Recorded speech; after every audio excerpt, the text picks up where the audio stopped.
our speaker this evening, Nick. So he's very passionate about educating and giving back to the community. He's actually given this presentation several times in the last few years at some of the popular outdoor retailers in the area. I know he's done Bentgate, Mountain Chalet in the Springs, Neptune Mountaineering, and I think I'm probably missing a couple. So it's kind of fun. He's been doing this for several years now. And it's kind of fun. Like I said, he always evolves it and updates it to be as current as possible. So we're grateful to have him. Nick is also a pretty experienced climber. He's a 14er finisher, finished in 2013. He's got about 150 plus total summits, including Mount Rainier, Mount Shasta as well. I've had the pleasure of joining him on quite a few of those more recently. So he's an excellent, very conservative, good, safe climber. I would absolutely trust my life with him. He's also done quite a few ski descents and even done some 13ers. So he's a great guy. So first, thank you to Nick for being with us. And with that, like I said, I'd like to hand it over to Nick. Thank you, Ryan. Welcome, everybody.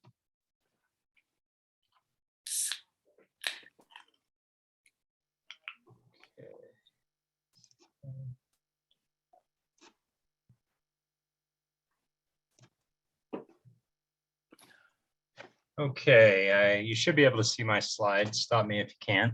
But yeah, tonight we're going to do a quick overview of introduction to hiking 14ers. I'm going to start off by talking a little bit about 14er terminology, and then we're going to go through how to plan a hike. I'll walk you through that, and then we'll talk about what to bring, what to do if you get into trouble and need to call search and rescue. And we'll talk a little bit about leave no trace principles. And then at the end, we'll have a group discussion. For now, like Ryan mentioned, we're going to keep everybody on mute just because we have a really big group.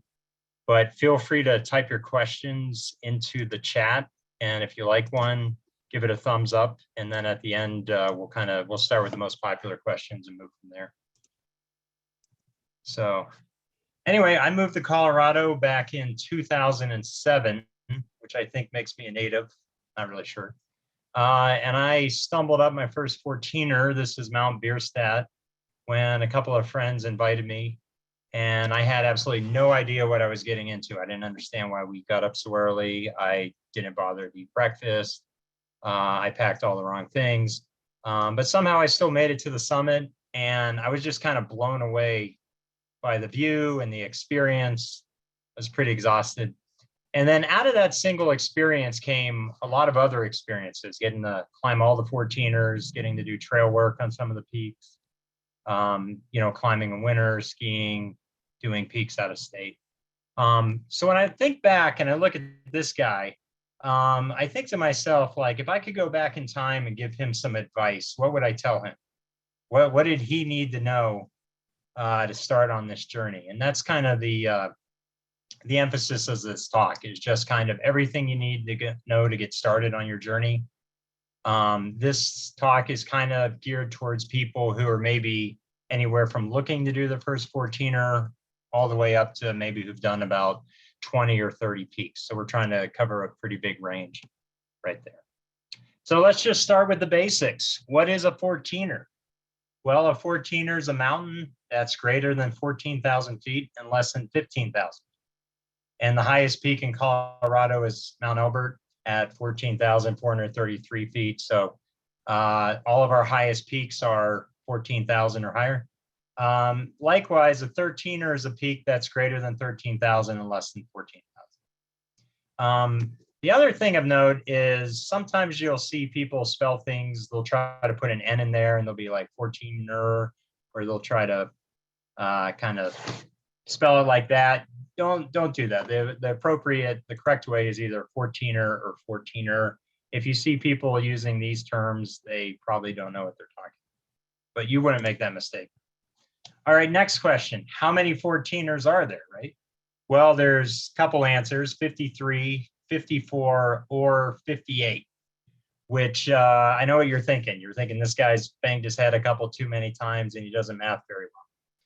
And the reason for kind of the confusion is it's this question of where does one mountain end and the next mountain begin, which sounds like kind of a philosophical quandary. But in reality, basically the USGS, who has mapped all of our mountains in Colorado, gave us the definition that if the saddle between two peaks, if the distance from the saddle and the lower peak is greater than 300 feet, then they count as two different mountains.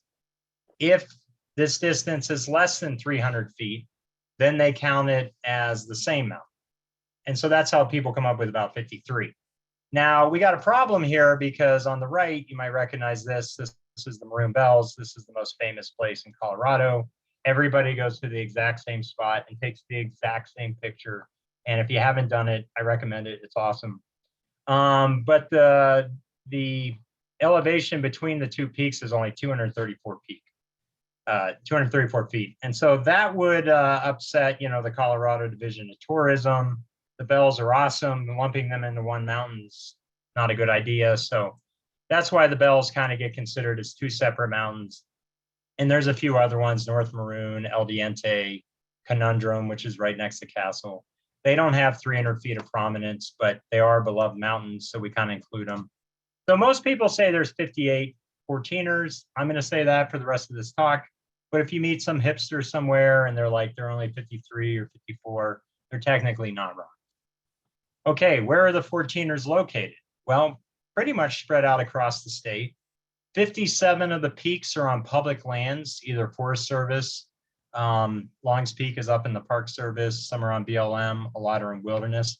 One peak to the south, Culebra, is actually privately owned. You have to pay a ranch about $150 to go hike that one. The rest of them are all available and currently free to hike, although permitting systems are going to probably change that in the very near future. But the important thing to remember is who owns public lands? We do. So you should get out and explore these peaks. There are also 764 13ers, which basically surround all of the 14ers. The 14ers are becoming very, very crowded. The 13ers are still not very crowded. So if you like hiking mountains and you don't mind being a couple hundred feet shorter, there are tons of 13ers to go get lost and to be alone on.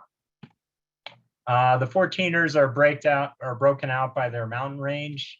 Here's Denver, so we have 6 peaks in the Front Range. The 10-mile Mosquito Range, that's out by Breckenridge, has about 6 peaks. The Swatch Range runs from Leadville down to Salida, has 15. The Elks are out by Aspen, that's where the Bells are. The San Juans are by Lake City and Silverton, have 14. And then the Sangre de Cristo Mountains to the south have about 10. So let's talk a little bit about the class ratings for the trail. All right, so these are class 1 trails. They're usually made by an organization like the Colorado 14er Initiative. This is the easiest class of trail. And then moving up, class 2. And class 2 has quite a range. It can be kind of a nice, fairly easy walk, or it can be really big, loose boulders, or it can be really small, loose scree.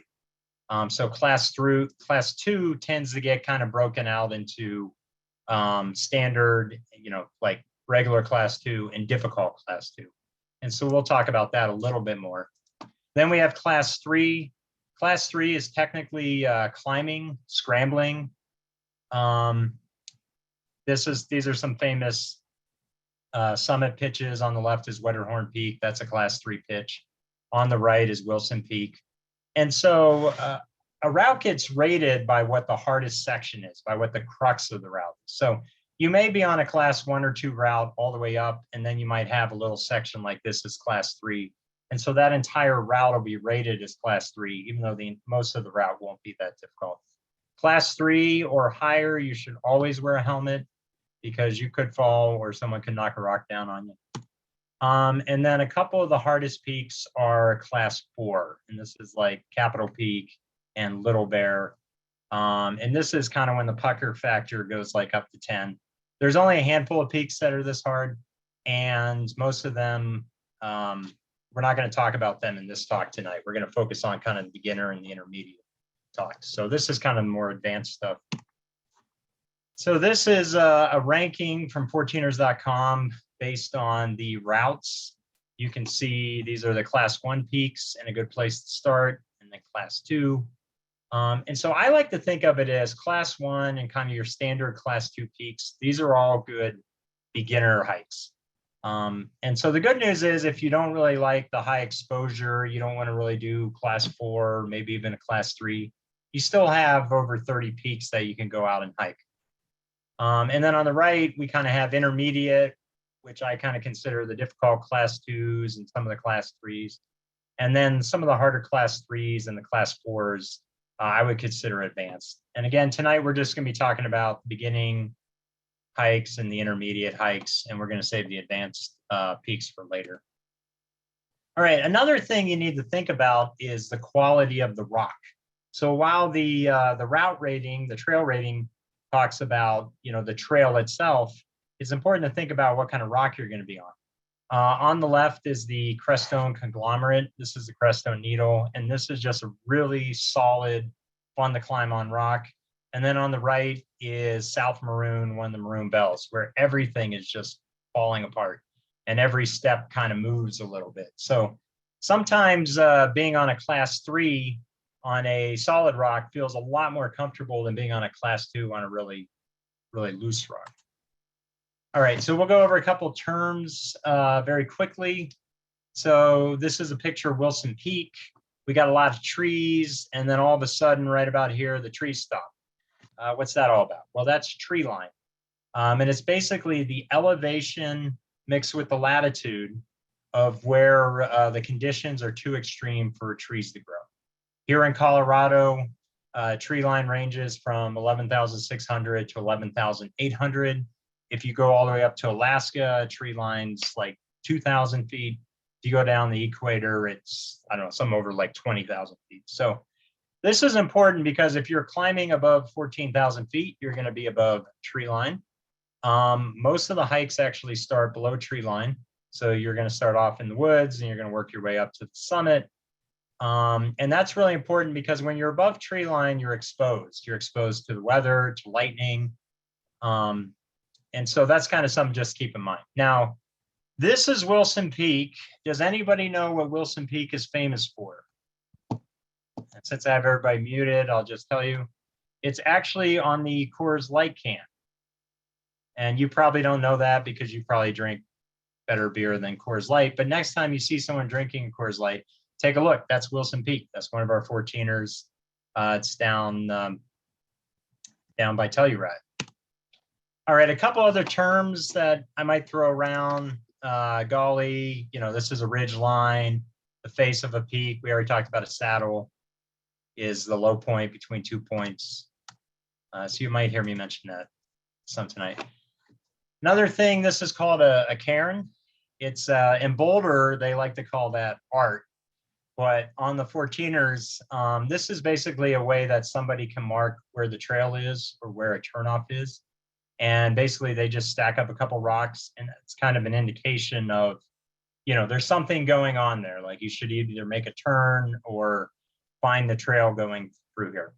I will issue a warning that anybody can make a cairn, and just because someone made one doesn't mean that they necessarily know what they were doing or why they made it there.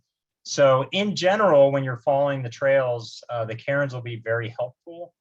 And usually a larger cairn you can have more confidence in, but kind of be a little bit skeptical when you see them. The other thing is the USGS has placed benchmarks on a number of the 14ers. This is Mount Bierstadt. It was placed in 1955, which is pretty cool.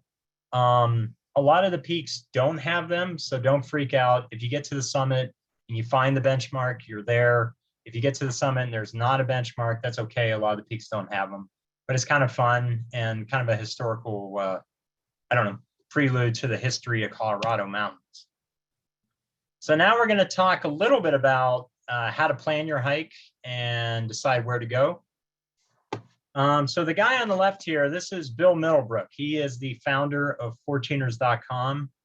Bill was a computer guy, and he started a business at the height of the .com biz, and then he sold everything right before it crashed, and he cashed out, and he moved to Colorado. and he lived in Breckenridge and went skiing every day.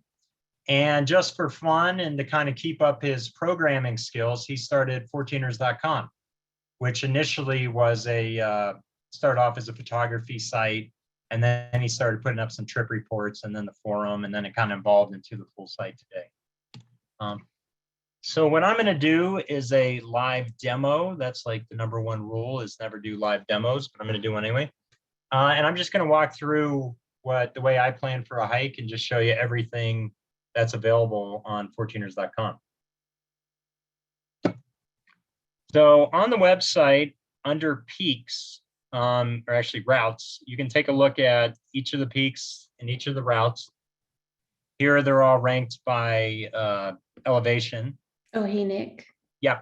I'm not seeing your screen. Oh, you're not? Okay, thanks. Share your browser. Thank you, thank you.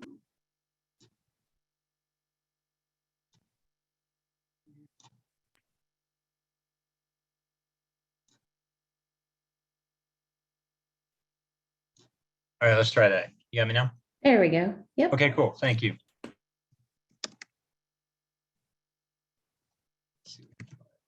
All right, so I'm going to take a look at Mount Bierstadt. This was my first peak. This is a great first hike if you're living in the Front Range and you just want to get out for a hike. So anyway, on the left we have routes. That's kind of the main thing we want to look at. And here's a map. Here's Mount Bierstadt. These are all the different routes. Mount Bierstadt is right next to Mount Evans. So there's a lot of kind of traffic for both, but we're going to look at this B1 route, which is the standard route, which is Mount Bierstadt's west slopes. And so what Bill has done here is he's kind of gone through and he's rated everything for you. He shows you the class of the hike. He shows you the elevation gain, how long it is, links to the weather forecast, which we'll look at a little bit later. And then he has here's the route description. And then he has a series of photos.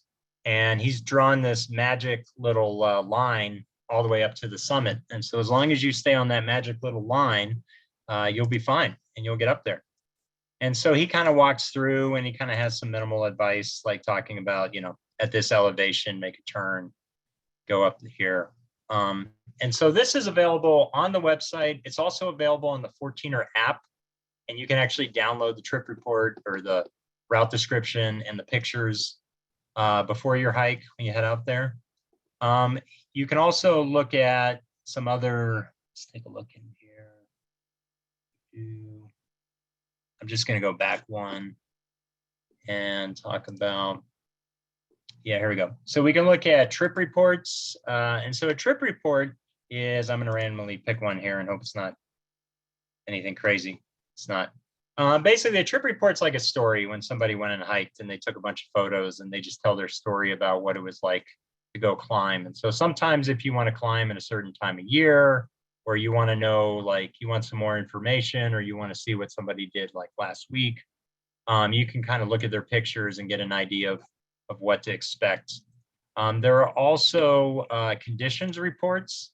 And so that's really important, like right now, in the spring when there's still a lot of snow on the peaks. So people will give updates about like, hey, I was able to drive my car all the way up to the upper trailhead without getting snow, or I was able to, hike the route and I needed micro spikes, but not snowshoes, that kind of thing. So you can basically get all the information, everything you need, weather, just right here on Bill's site. And then lastly, there's also a forum. So you can search the forum, you can find old discussions, you can ask questions, you can join arguments and silly conversations, and you can look for hiking partners too. So I'm going to go ahead and switch back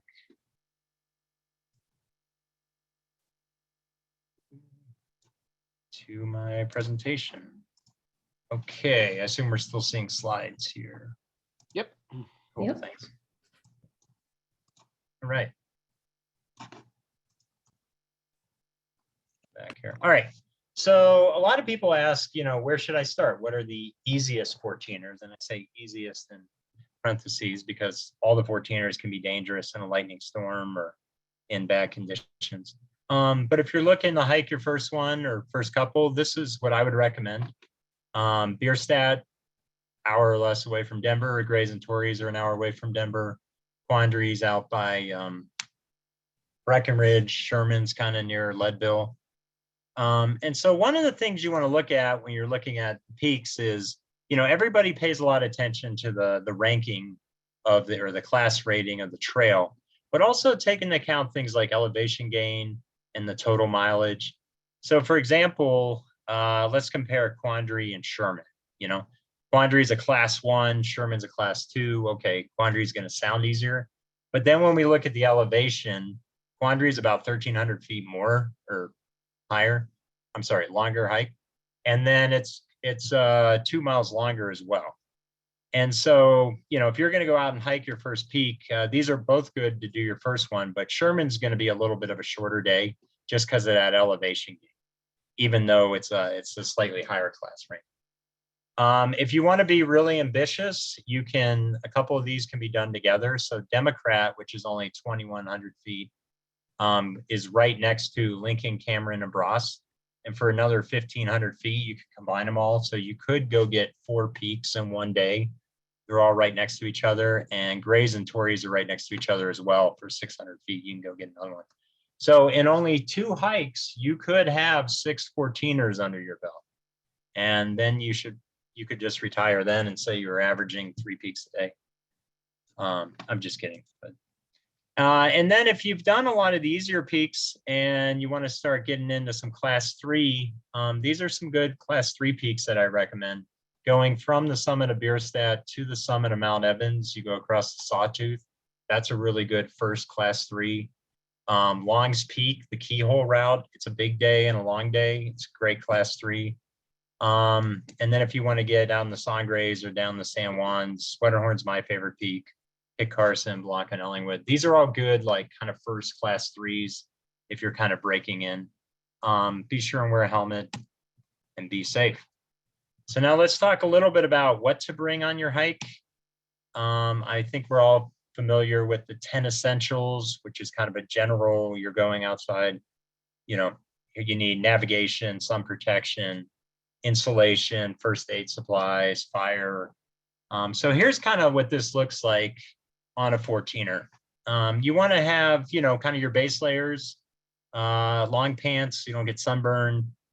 And then you want to layer up. So you'll have your base layer for your chest, and then maybe like shirt, and then a light jacket or a fleece. And then you want some kind of shell or a rain jacket, which is probably going to stay in your backpack for most of the day.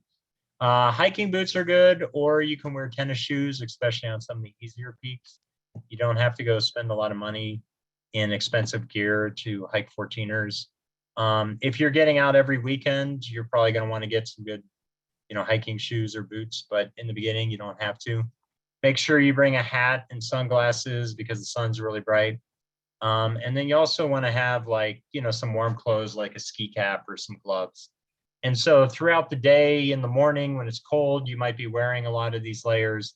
And then as it starts to heat up, you might kind of strip down and even be down to your base layers.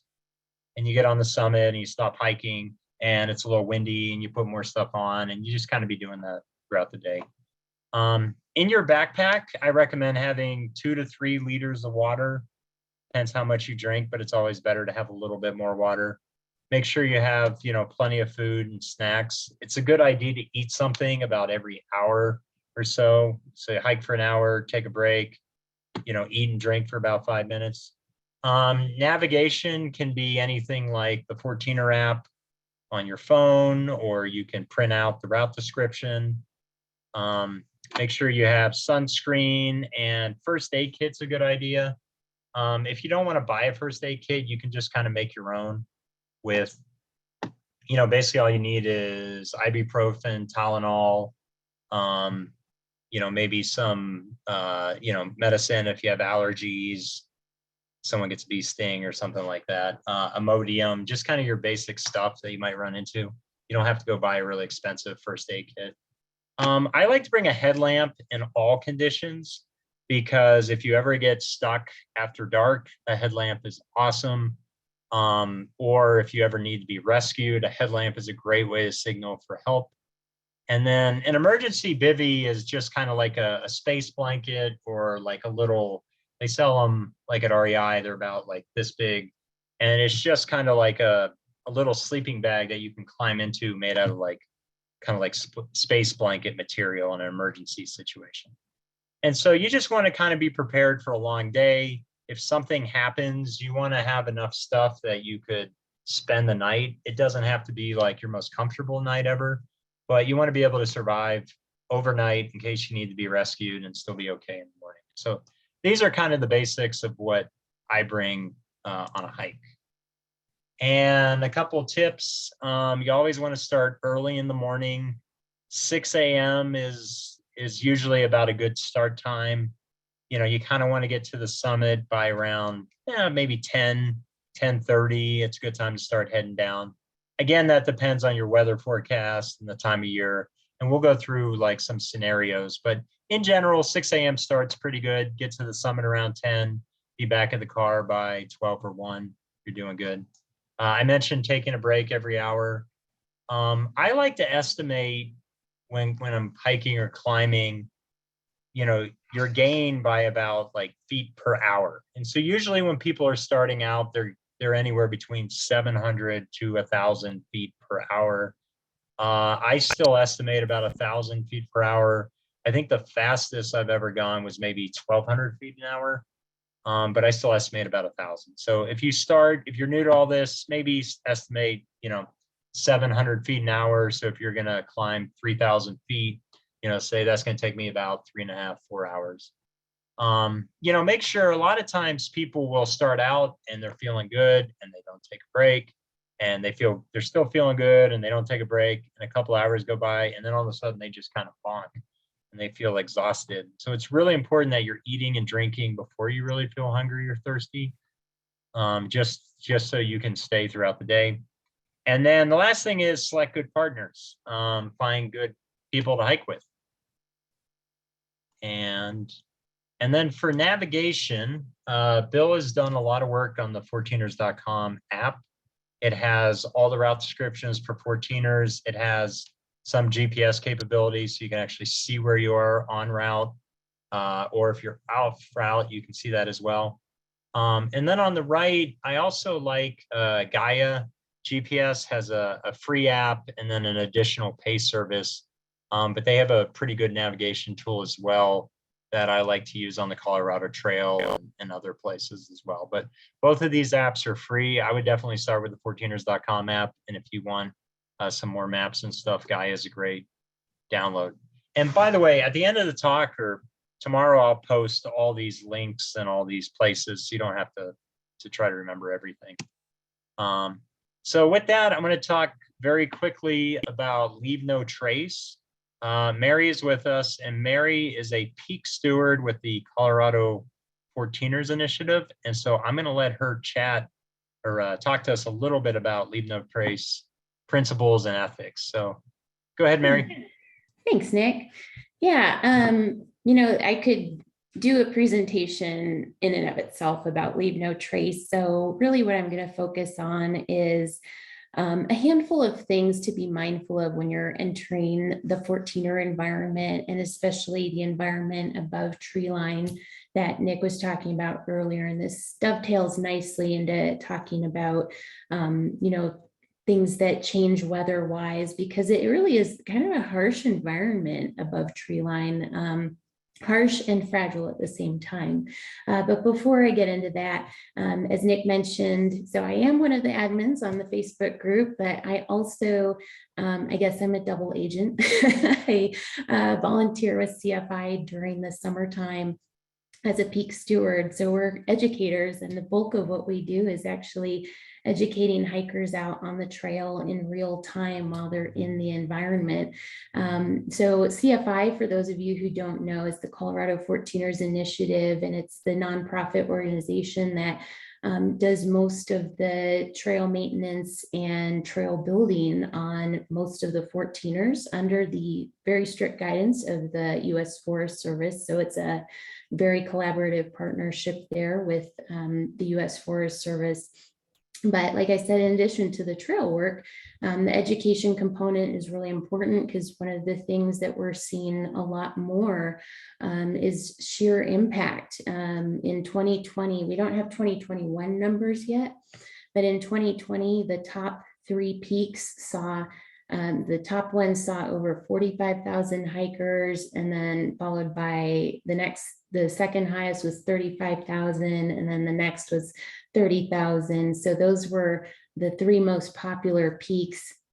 And those numbers are only over the course of 5 months. That's not the entire year. That's really concentrated to the 5 prime time hiking months. So obviously we're seeing a lot of just use and wear and tear that comes with that use. And so CFI does a lot of work to try and maintain trails, to help people stay on trails, which I'll talk about in a second. But kind of to give you a foundation for my perspective, when I started learning about Leave No Trace was, what would my yard look like if that many people crossed it and I didn't have an established path through it? It might look pretty terrible. Now, if you magnify that a little bit to consider that the alpine environment is actually really fragile. The plants up there, they're designed to withstand naturally occurring abuse from the harsh conditions that occur, that are some of the harshest on the planet.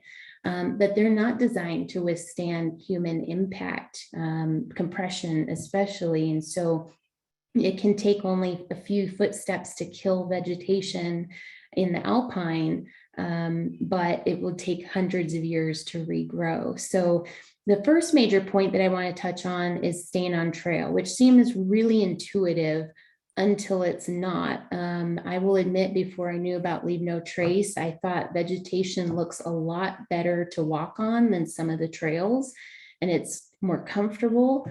But it's important to realize what damage that could do, especially if more than one person is doing that. And so the first picture that you see is exactly what happens when people start walking on a non-established area. This trail braiding occurs, and it's really devastating to the alpine environment. And like I said, once those plants are destroyed, they can take hundreds of years to regrow. So I have a saying, especially about rest breaks, that if it's brown, sit on down, but if it's green, keep it pristine. And that's for me, because my natural tendency is to just want to sit somewhere comfortable, but really the rocks are really good places to sit and take my much needed rest breaks. And then the second issue that we're seeing a lot more of is actually about waste, both human and canine. And, Everest is having these issues, and so is Colorado, and we're just seeing it more and more. And a couple key things to keep in mind is that things not natural to the alpine environment don't decompose the way that they do here in town. And so they stick around a lot longer. They absorb into the ground a lot differently, if at all. And so really it can introduce elements into the biome for the wildlife that really it doesn't belong there. And so they can get sick from it. So that's one impact of waste. And other impacts are just like, who likes to see waste on a hike, right? And unfortunately, people are running into that more and more. Cat holing, for those of you that are familiar with the dig a hole in the ground technique, is still an acceptable practice below tree line, but it is strongly discouraged above tree line because of the damage that it does to the alpine. So I highly recommend REI and other outdoor retailers sell these Go Anywhere kits that are also known as WAG bags. I know you're going to be disappointed that I'm not going to demonstrate how to use it, but they're really great to have, especially in a pinch, which, honestly can happen depending on how you react to altitude, speaking from experience. And they're just great. You can pack out your own waste, and it sounds a little gross, but once you've done it once or twice, it just kind of becomes routine, and you learn how to just that's part of life, and you're doing a good thing for the environment. And then, if you are bringing your dog, do the same thing. If they have to go, pick it up, bag it, and pack it out with you. Or better yet, put a pack on your dog and have your dog carry its own poop. And there's even products out there to help you store that. So that is the waste issue is becoming more and more. And again, it kind of ties right back to the population that we're seeing out there. And then the last thing that I want to touch on is about our furry friends. A lot of people love hiking with their dogs, and a lot of dogs love the hiking. In a lot of areas, leashes are required, and designated wilderness areas are some of those. So that is important in and of itself. But I also recommend just always keeping your dog on a leash anyway, not just for the sake of other dogs and people, but also for your dog's sake. A lot of these peaks have wildlife. Mountain goats in particular are not dog friendly. And so keeping your dog on a leash can really keep your dog safe there have been some unfortunate encounters between dogs and mountain goats. But dogs can also get into situations unrelated to mountain goats. I once had to rescue a hiker's dog out of a boulder field on a peak because it went chasing after a marmot and got stuck in the boulder field. And wasn't my dog, wasn't anybody I knew, but kind of a hard lesson to learn, and kind of scary, to have something happen to your dog on a peak. So dogs can get into situations. And the third picture on the slide is of a little creature called a pika, which some of you may be familiar with, and it looks like a squeaky toy and sounds like a squeaky toy. So dogs love chasing after them, unfortunately, which often doesn't work out well for the pika. So just, for the good of your dog, for the good of the wildlife, and for them not to be, for their lives to be disrupted or for worse things to occur, it's just really good practice to keep your dogs on a leash. And, it's a privilege to be able to take our furry friends on 14er adventures with us. So it's nice to keep an eye out for their well-being, but also while maintaining an eye for the wildlife whose homes we are entering.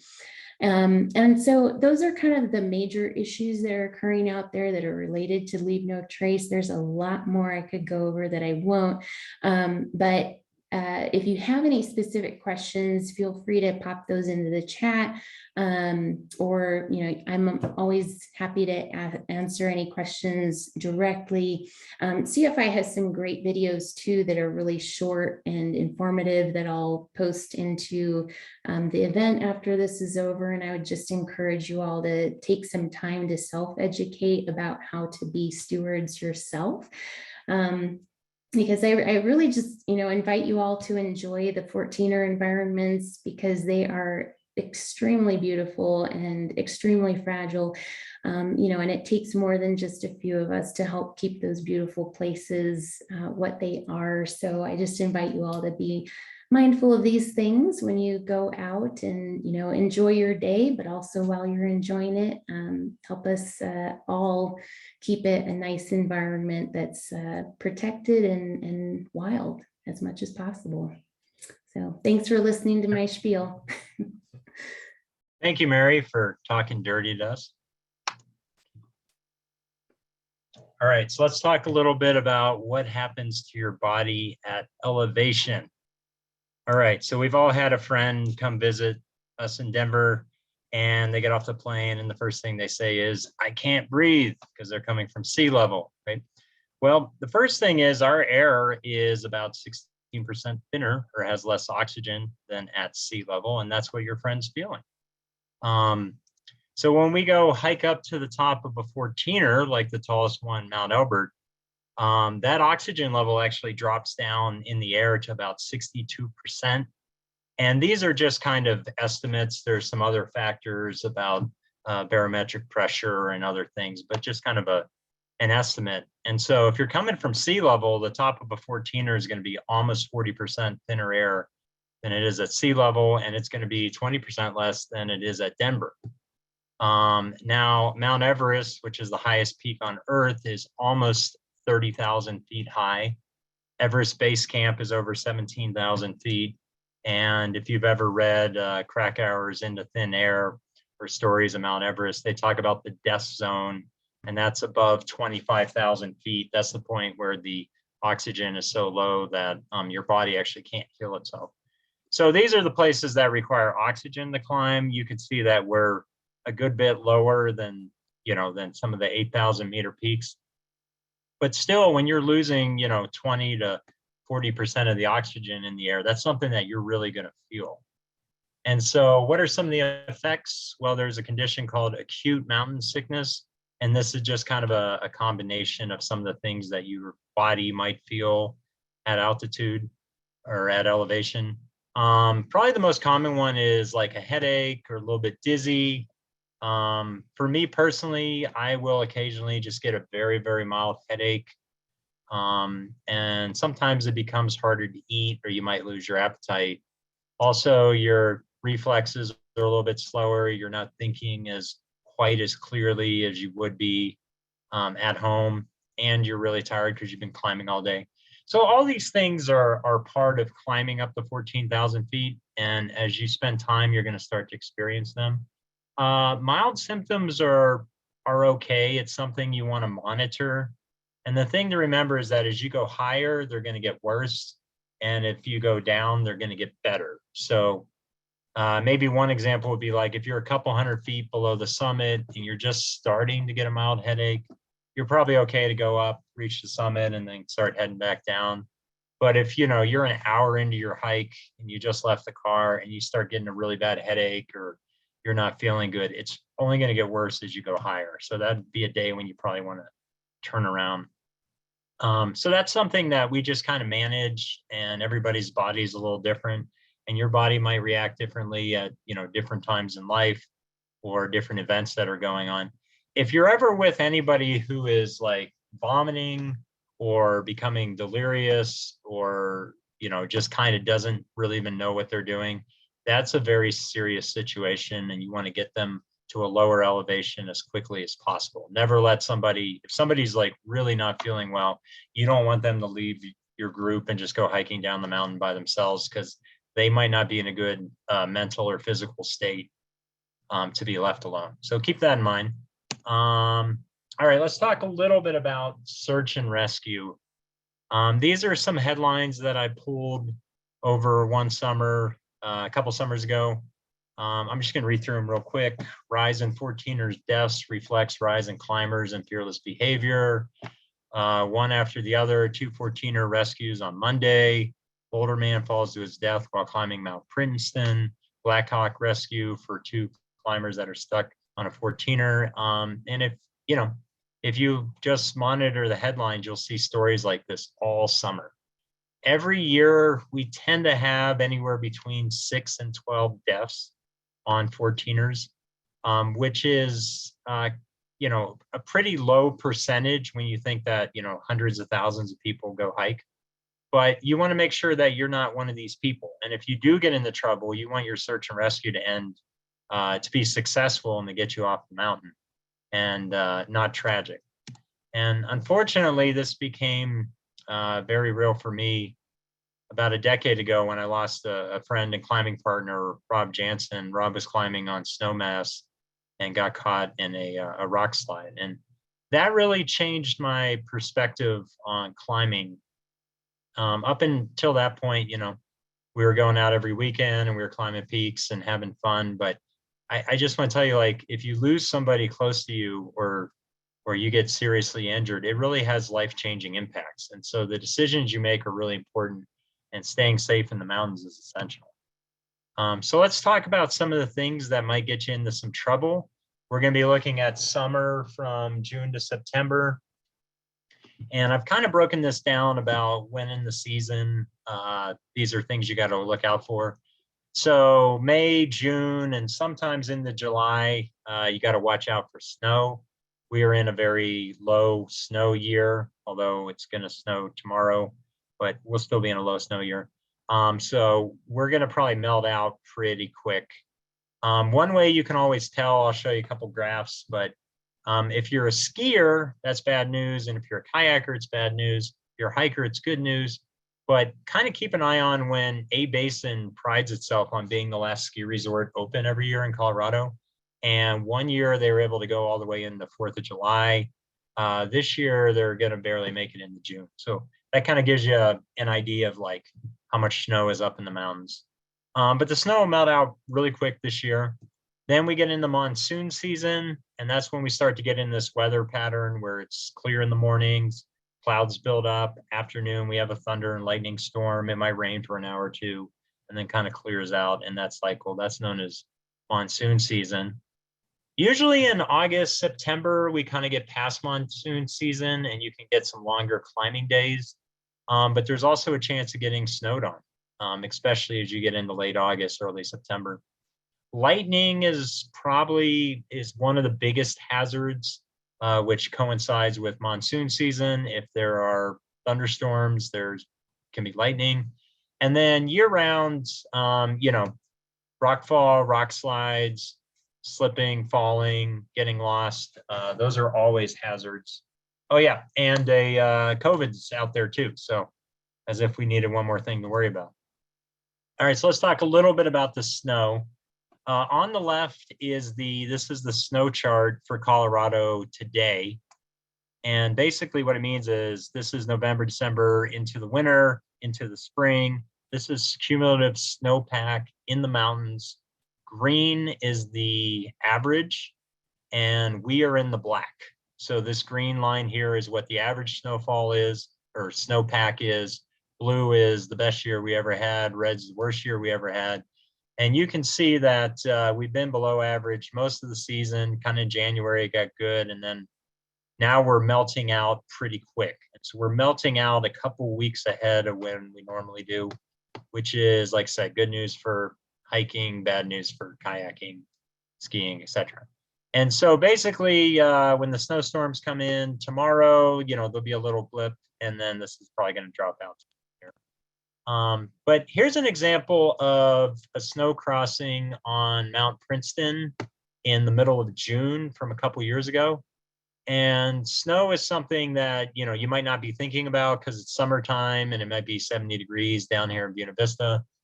But snow crossings are actually really dangerous because they're usually pretty steep. And in the mornings, they'll tend to be pretty solid. And during the day, as they heat up and the sun hits them, they'll become really slushy.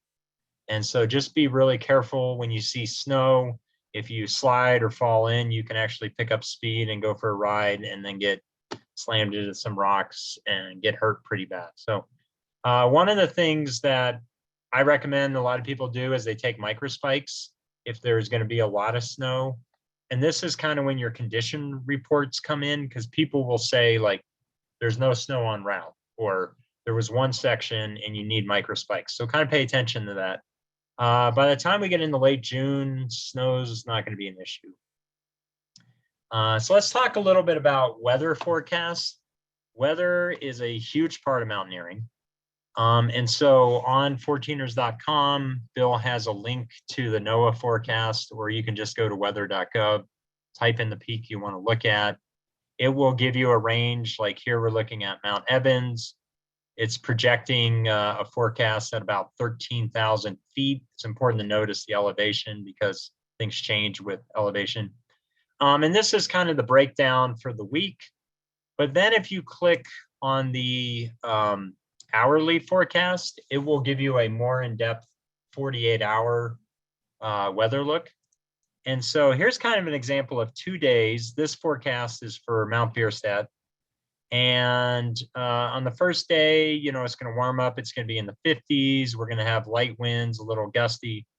But here's what we want to pay attention to, right? We're going to start building up a chance of rain. So this is a chance of rain, a likely chance of rain is in the green. And then the red is going to be the thunder, which means thunder and lightning. And so basically, this is saying like you got a clear window in the morning. And then, let me just go ahead. So this is kind of our climbing window here. We got a clear window in the morning, and then storms are going to start building up, around 11 a.m. or so. And by 1 or 2 p.m., it's going to start raining, good chance of lightning. And then our second day, we see we have a slightly different forecast. The temperatures are about the same, the winds are about the same, but we see that our rain's going to kind of hold off until noon. And so this kind of gives us a better weather window. And so what you always want to look at is, okay, I'm going to start at 5 a.m. or 6 a.m. What does it look like? And so here you could do your normal hike, try to get to the summit by maybe 9:30 or 10, start heading down, be out of there by the time the storm rolls in at noon. On this day on the left, you're probably going to want to start a little bit earlier, maybe start your hike an hour or two earlier, just to kind of try to get to the summit around 8 or 9, so you can start getting down there the way the storms come rolling in. And so this is kind of what you do every week. And you want to look at the forecast a day or two before, a week out, you can start getting an idea of if it's going to be a stormy weekend or if it's going to be nice. And then, like 24, 48 hours, that's when you really want to look at these forecasts. And if the forecast isn't good here, then try looking, a different part of the state or a different range, or waiting for a different day. All right, so when you're on the hike, we're going to go through like a real quick cloud progression. This is just a bluebird day. This is awesome green light, keep hiking. These are kind of like the white, puffy cotton ball clouds. They're not really a problem or very menacing, but you kind of want to be aware of them, because when you go from here to here, you've taken a step. And then what happens is, if these clouds, sometimes they'll hang out all day and won't be a big deal, and sometimes they'll start to build up, and then you'll start to get a thunderstorm coming in. And so the things you notice is these clouds build up together, they build up very high, and then you start to get a dark underbelly here. And so these are the things you want to be aware of. Hopefully you have a great day and it's blue all day. Some days it'll get puffy in the morning and stay there, and some days it'll progress really quickly into this. And by the time this guy shows up, you want to be getting out of there. You don't want to keep heading up the mountain when something like this is coming in. The other thing to think about or to talk about is lightning. Here is a graph of lightning flashes across Colorado by the day of the year for the last 20 years of data. And so you can see July through September are our highest lightning days. This is for the entire state. In the mountains, I would say this kind of ranges from probably June into August. September doesn't get as much lightning in the mountains. But you can see how, January and February, you're not going to get struck by lightning. But in the summer, you have a high chance, and then in the fall, it drops again. So that was looking at day of the year. This is looking at the time of day. And so you can see right here why start early, get down early. If I look at, okay, how many casualties have there been between noon and 4 p.m. from lightning strikes in the state of Colorado, it's almost 200. And then when I look at how many lightning strikes has there been between 7 a.m. and 11 a.m., it's 20. So your chances, there's 10 times more casualties have occurred from lightning strikes. So I feel bad for these people who were the ones who are out there really early and still got struck by lightning. But you can just see that it's much, much safer starting in the morning and starting early. Couple other resources I wanted to throw in there. There's a website called Mountain Forecast that really kind of focuses on weather over certain peaks. Some people are huge fans of this website, and you can kind of look at your peak and get some more information. And then on the right, Chris Tomer is a meteorologist with Fox 31. He is a big climber, and every weekend on his Facebook page, he'll just throw together a short video about 5 minutes long based on climbing across Colorado. And he'll say, if you're going down to the San Juan range, here's what you expect. And if you're going to be up, Rocky Mountain National Park, here's what you expect. So you can follow him on Facebook, or he has, looks like 4,700 friends. So you might have room for a couple more. But he gives out some great advice every week and very localized to Colorado. So I recommend that. And then sadly, this is the first time I've ever included this slide, but I'm afraid that smoke's just going to be part of our future and the way it is. when I started climbing, smoke wasn't part of the equation, but now it just seems like every summer it's just getting worse and worse. So checking the smoke map and getting a smoke forecast is also part of planning.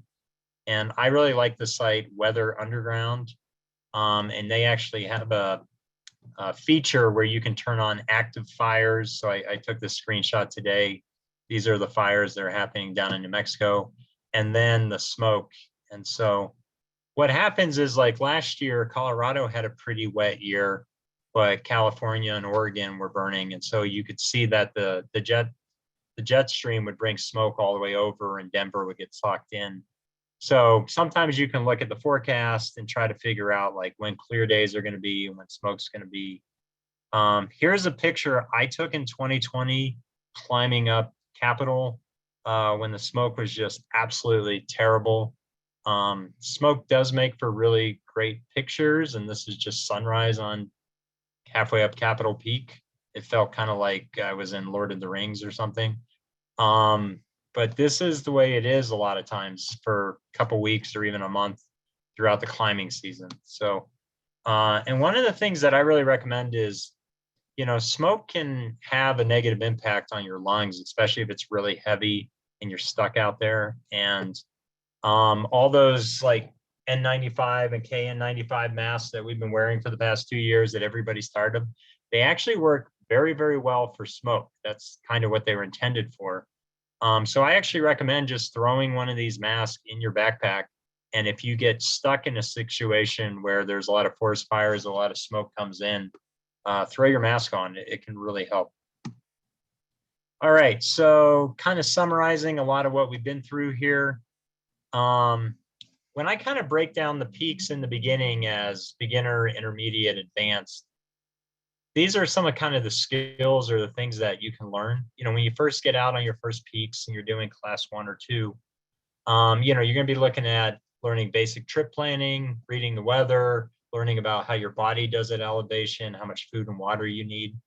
Then as you kind of move into the more intermediate hikes, you're going to get into more detailed trip planning, some route finding.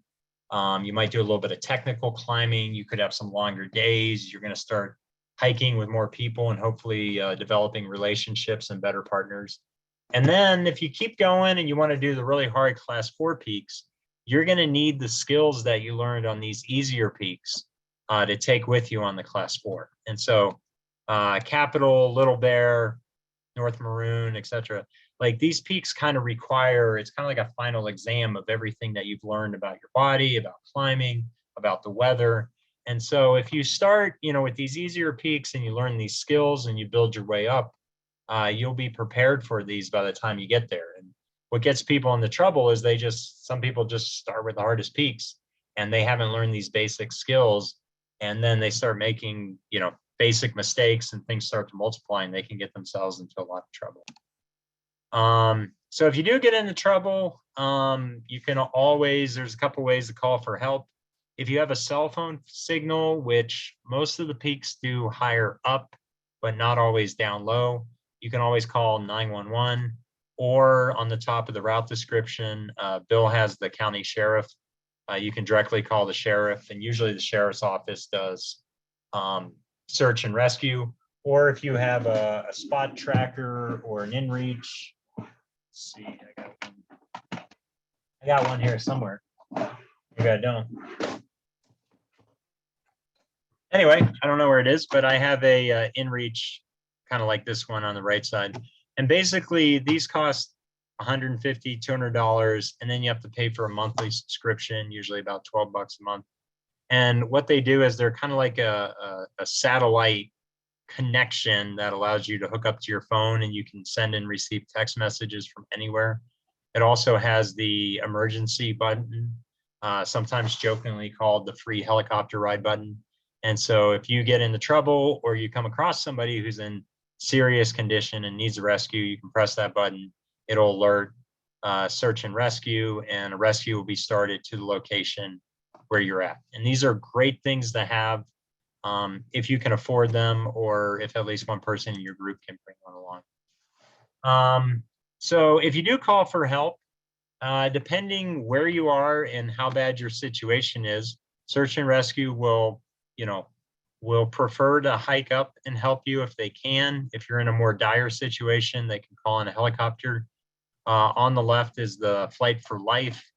And these guys can do some pretty aggressive maneuvering for what they have, but you got to remember that Flight for Life was originally designed to land on highways and transport people from car accidents to the hospital. And so landing in the mountains can be kind of hard.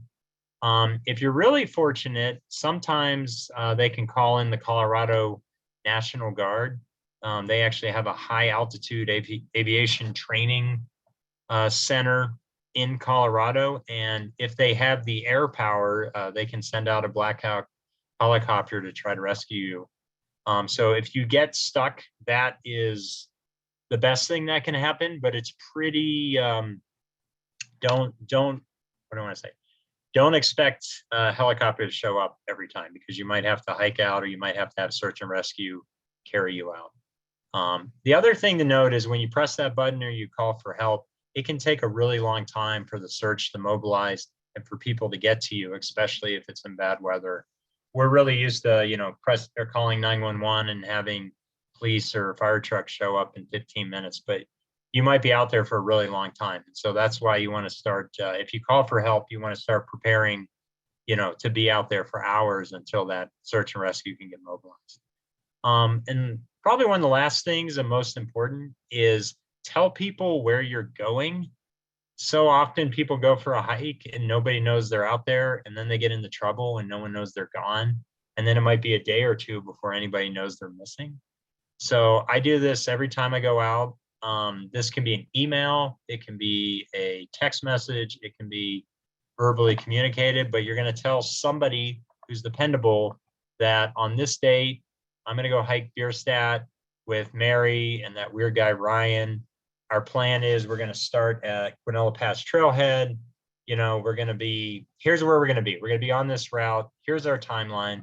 And then at the bottom, this is the most important part. If you haven't heard from me by 7 p.m. at night, call for help. Something's wrong. And that way, like if you get into trouble and you smash your cell phone and you're hurt and you can't get out of there, like people will start looking for you that night or the next morning. If nobody knows you're gone, you might be out there a couple of days before anybody even starts searching. And then they don't know where to search. So they got to go, look at all the trailheads and try to find your car, et cetera, et cetera. So something like this could really save your life by leaving somebody in the know back home. So anyway, that's about it for my talk. I did want to just mention there's some 14ers.com events. Before the pandemic, we were doing monthly happy hours in Denver, Boulder, and the Springs. Recently, we've been doing the occasional happy hour. Ryan's been running the Boulder happy hours, and we can twist his arm and say we need to do some more of those. We do have a 14ers.com Colorado 14er Initiative trail work, which I'll be leading or organizing on Mount Chabonneau later in July. And then some events, we are going to have the fall gathering, which is usually end of September, early October, out by Lake City. And that is out at a big campground, and everybody is welcome to come.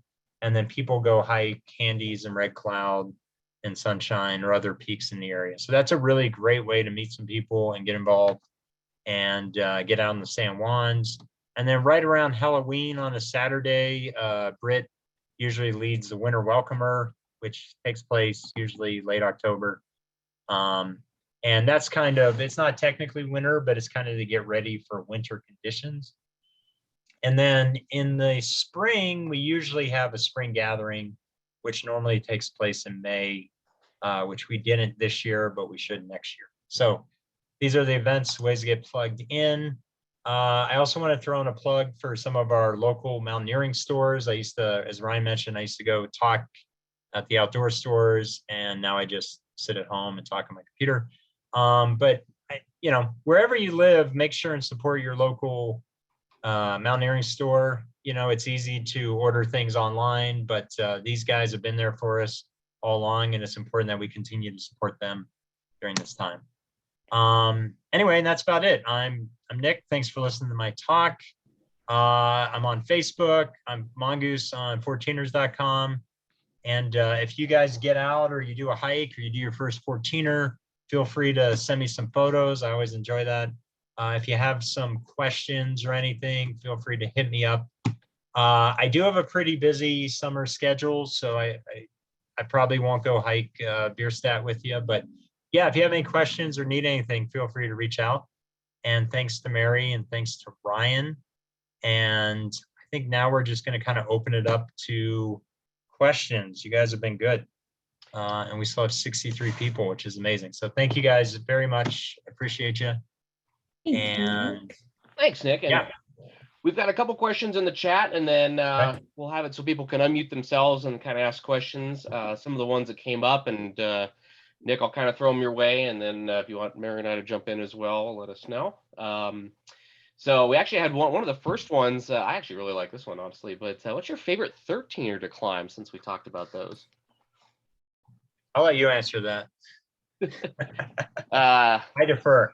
Kind of a fun joke. Yeah, Nick doesn't like the shorter peaks. I've done a lot of 13ers. It's hard to say, there's so many, and they're like people. They have personalities. They're fun.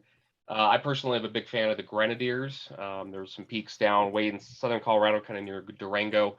Real hard to get to, but it's kind of one of those things. Hard to get to, but the rewards are really good. So I'd have to probably pick one of those. I'd either say Storm King Peak or Pigeon. Those are two of my favorites. Those are both class 3, class 4, but superb area. So we have another one here. What kind of snacks would you recommend? Yeah.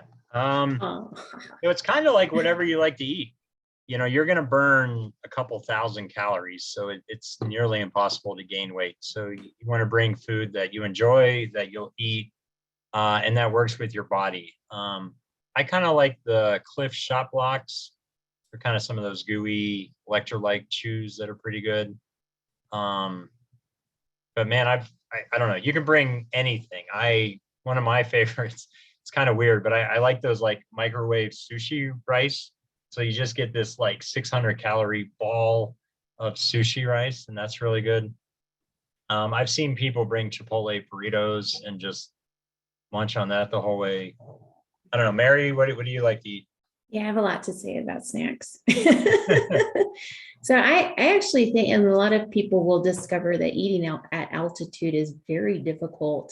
And Nick already said the best piece of advice that's ever been given to me is eat what you like. Initially, I started out trying to, bring like, a balanced diet of this and that and the other thing. And I just found that I could not eat those things because I normally don't eat those things. So I just bring what I like. I also linked in the chat a really great thread from the Facebook page from a couple years ago of people giving all their snack ideas. So you'll kind of figure out what works for you and what doesn't, but I would start with what you think you would actually enjoy eating while you hike. Yeah, like I love salami and cheese and grapes, and those are really heavy foods to carry, but I'll actually eat them. So that's what I bring. Ryan, do we have another question? You're on mute. Okay. So what's the best way to train if you're a flatlander? That's actually a really good question. Not everybody's blessed with living at the altitude and having a little acclimatization ready to go. Yeah, I would say any way you can. Stair climber, running, any cardio, I think is really going to help you. Swimming is actually really good too. It's good. Anything that's going to build up your legs and build up your cardio is going to help. You could still have some problems with elevation, like the way it affects your body. But I think just the better shape you're in, the better off you are. What do you think, Ryan? You're a guy who trains a lot, right? I would agree. Anything, cardio wise is usually going to be your biggest thing. This isn't usually, weightlifting, that kind of stuff. The strength isn't quite so much. It's more of your, cardiovascular endurance. And so, yeah, whatever you really like that gets you going. If you like using the rowing machine, that'll do it. Some people I've seen, they'll use the bikes, ellipticals, running, anything that gets your heart pumping at a pretty high high rate, and of course, depending on your age, your cardio zone, that's going to really be the best that'll help you, because again, it's conditioning your body to be able to take in as much oxygen as possible and provide it efficiently to your muscles. And again, it gets better and better and better as you continue to do more and more and more. And so when you go up into those areas where you need that oxygen, your body's as good as it can be at delivering it. So next one's kind of a fun one actually here. Any recommendations for late spring or early summer climbs for those that are comfortable with ice axe and crampons? Yeah. Let me think. I mean, Quandary, coming from the lakeside, what route is that, Ryan? Christo. Yeah, Christo Coular's yeah. a pretty good basic climb. Wear a helmet, crampons, and hit it really early. You want a good freeze overnight, and then you want to get up. A lot of people will go up the Coular and then maybe come back down the standard route and shuttle a car or something like that. I was gonna say Shivano, the Angel of Shivano route's a fun Angel one. Shivano is a classic, yeah. Not super steep, but it's kind of a lot of fun. And if you're lucky, actually, it's one of the longest glissades I think I've ever had. Obviously, do that carefully. Make sure you know how to do self-arrest. But I think actually it was with Nick, but did one glissade. I think we got, we dropped 2,000 feet in about 5 minutes. It was pretty quick. Yeah, it was fun. It was really good conditions, and we lucked out with a bunch of people already made a pretty nice little. It was like taking one big slide. So, but again, obviously, be careful. You can get up to some decent speed, and gotta be careful. But yeah, it's a great one. I'd also say it's not a 14er, obviously, but if you want a little bit of experience with crampons, you want to learn how to self-arrest, like St. Mary's Glacier, which is not even a glacier, but really close to Denver, has snow year round, has some steeper sections, and it's a good place to kind of go practice and learn some skills. If you want to learn how to self-arrest before you go jump into a big climb.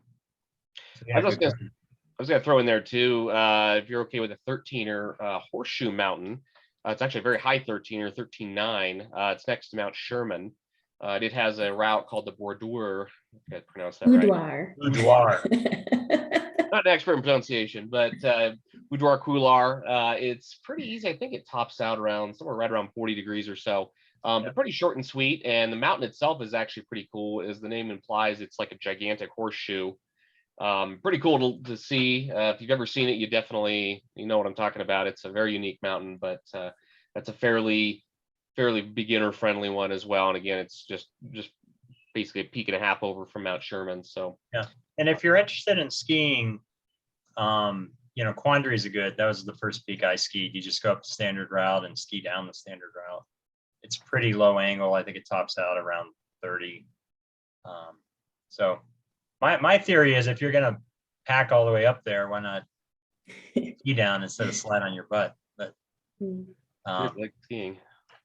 So we had one partially answered as well, where we had, what's the website you used for weather? And I figured probably good to kind of just real quick review on what you prefer.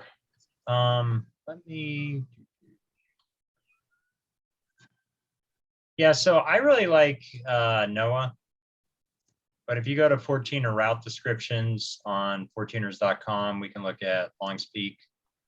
And then once you go to a route, Bill already has a link to the weather forecast. And so what that does is it pinpoints you.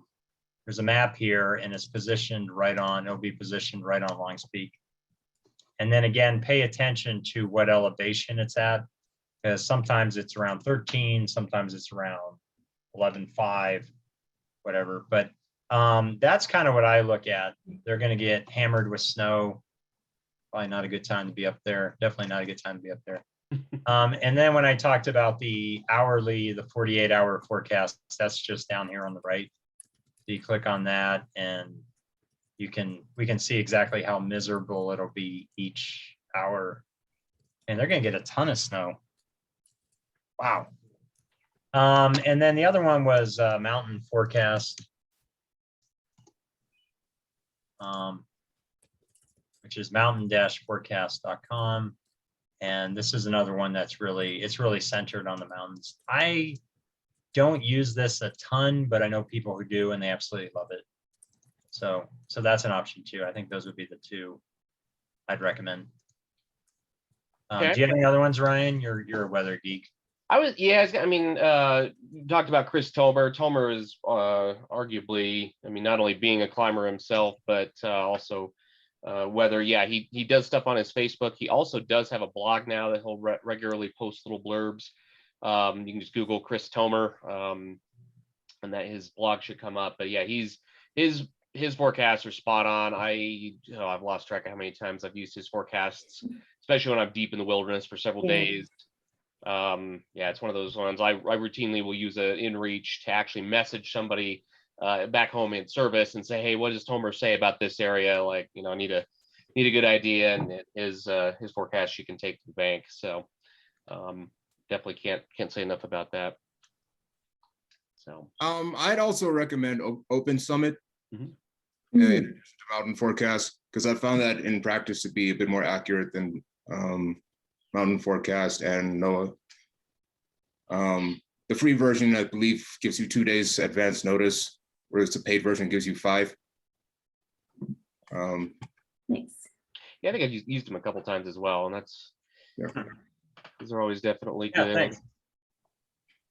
We also have another one that's also here pretty good. Is altitude sickness hit or miss, and is there any way to prepare for it? Yeah. I think it depends. It depends on the person. Like some people, it doesn't bother them that much. Some people it hits hard, and it can actually change. Like I've known people who didn't have a problem for, until they got into maybe a later stage of life, and then it hit them really hard. The things you can do, the more time you spend at elevation, the more you'll acclimate. So a lot of times people might, instead of sleeping at home and driving early in the morning, they might drive up to a trailhead and camp or sleep in their car and kind of acclimate overnight. That can help. If you have really bad altitude sickness, there is a prescription medication. I don't know anyone who's tried it, but I know that people who go to the Himalayas can take that. So I don't know if that's something you consider as well. What do you want to add anything to that, Ryan? I do. Yeah. So I struggle a lot with altitude sickness, even though I live here. Some things that I find work really well is to pre-hydrate. If you don't normally drink a lot of water every day, I find that in the few days or full week leading up to doing a 14er, if I'm drinking 64 ounces of water a day, for example, that sets me up a lot better for dealing or preventing, which is always my hope, altitude sickness. I've done, and this was at the advice of my doctor, which I recommend for anybody that does struggle with altitude sickness to discuss with your doctor, but I take 400 milligrams of Advil before I start hiking, so that helps. Again, that was my doctor, not my own medical advice. And then I have a friend, a good friend of mine that comes here from Oklahoma, so Flatlander. And he really, as he's gotten older, has had to increase the number of days that he spends here before he's, trying a 14er. So he'll stay somewhere like Buena Vista or Leadville, so that he gets a few days of acclimation before he does the hiking. And so those are just a couple of real life things, my own, how I deal with it. And and some days are really great and I have none of it. And other days I've done everything I normally do and I get hit pretty hard. So it is kind of, I don't know, just kind of depends on how your body's feeling that day, I think. We also had one question that probably dovetails into this. I figure I'll bring this up. And the question was, do you recommend the canned O2? And I'll jump in and take this one. I'm usually pretty passionate about this. So the altitude sickness, it's more than just the oxygen. Unfortunately, those things are quite a gimmick. It's one of those things where, will it help you if you were to take a shot of the oxygen or one of those little cans? You're going to feel better for a few seconds, yes. But the thing is that those things have such a little amount of oxygen great. Even if you had, let's just say 20 breaths out of that, I mean, that's not going to even remotely be what you would need. So, would it make you feel better temporarily? Sure. But longer term, the best thing is to condition your body. And, kind of goes back to the acclimatization we were talking about. As your body spends more time at that higher altitude, your blood gets more efficient at being able to grab oxygen out of the air and basically hold it and then give it to your body to be able to use. And so really that's the best way to do it. And as I said, the little oxygen gimmicks, yeah, I mean, again, for 20, 30 breaths, sure. But after that, you're right back to where you started. And now you've just got an empty oxygen can and you just spent $20. So, not really worth it. They're kind of just, again, more of a gimmick than anything else. Now, if you actually brought up like a giant tank or something like they take on the Himalayas, yeah, that'd probably help. I would argue that the 25-pound oxygen cylinder would probably slow you down enough that it's no longer worth it. But part of me's wanted to just try it just for the heck of it, just because, why not? And there's also part of me that's like, I don't want to waste the time and the money. Yeah. But anyway, so now definitely it's more of a gimmick. Don't recommend that. So lots of great questions. Yeah, we do have some excellent ones here. So a couple of the ones we talked about the weather. Now this is actually kind of an interesting one. Is it typically difficult to find the correct route to the summit when there's not an obvious trail, kind of like over a rocky area or a boulder field? Mm-hmm. I can answer that as a newer, less experienced person. I find it to be really good practice for having my map and knowing where the route should be and where the route should be going. It can be, I find it's most tricky when people have created a lot of their own cairns. And I ran into this on La Plata, which is a good, it's one of the class 2 good beginner peaks. It's a longer day, but there's a section up there that's very, like, everybody has put their own cairns and they make no sense. But if you've studied the route on the .com, if you studied the route on a map, you know exactly where you should be going. So I don't particularly find it difficult. I just remember being nervous when I first started learning how to go through that. It was, okay to kind of wander into a rocky area as long as I knew where I was supposed to be going. But I do know also from venturing into class 3 terrain, once you kind of get more into that, if you determine that that is something you're interested in, there is definitely some more gravity to knowing where you need to go, because a lot of class 3s aren't going to have clear route or route markers. It's kind of where, trail stops and your skills start. Is kind of how I like to think of it.